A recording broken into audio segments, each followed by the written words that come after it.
Hi there, it's Ron Gula from GULATECH Adventures. Today we're going to talk about 4 easy steps that any small business can use to secure their IT infrastructure. First thing you got to think about is having strong passwords. Now, if you know what two-factor authentication is, if you're already using your phone to authenticate when you're logging into certain applications and banks and stuff, that's really good.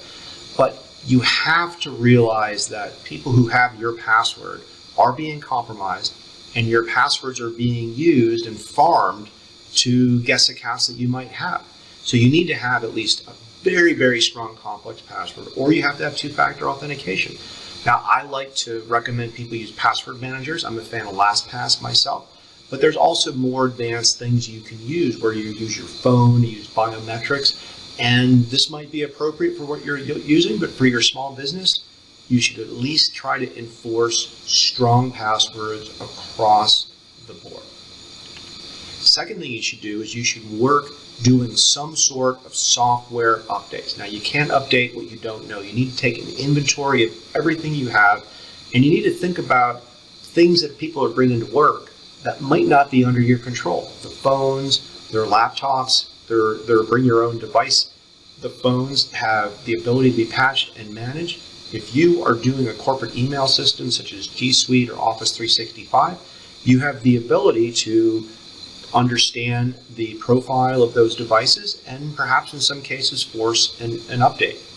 Now, if you have a complex set of operating systems such as Microsoft or Apple, or maybe you have some advanced Linux users out there, you should be thinking about a patch management solution. A company that Temple invested in a while ago is called Automox. It's a very simple way to kind of get a view of all your assets, schedule patch updates, and do so in a way that's not impactful to your work environment. Maybe you're only going to patch on the weekends versus the Tuesday when tax returns and sales quotas are due. Now, another thing we should be doing as small business is making everybody aware of phishing attacks. Now, it'd be great to go out and have software. We've got a couple really good companies like Inky and Pixum who really do that. But the basic recommendation for small business is to first be really, really aware of the threat of phishing. Now, phishing can come in all sorts of things. Email could come in from partners that you know and trust and email accounts you trust because they've been compromised. People could try to be soliciting you for business, and it looks legitimate, but it's not. Many attackers will actually go so far as to pretend to be executives and certain people who have the ability to wire money inside your organization. A lot of this information is available online in social media, through LinkedIn, possibly even on your website. You might list who is your chief financial officer and whatnot. You should also understand that phishing can come from many, many other vectors. If you have a social media post, even a QR code that you might scan could bring you to a hostile website, something that pretends and tricks the user to give up their Facebook credentials or their other types of credentials, possibly for their bank. So we need to educate everybody that all media they see online can be hostile.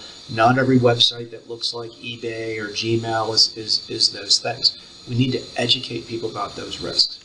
And lastly, I actually did this when I used to work at the NSA. You actually could take a USB key, you could put software on it such that when the USB key is inserted into a laptop or a Windows computer, it runs, it installs software, it installs a backdoor, some malware.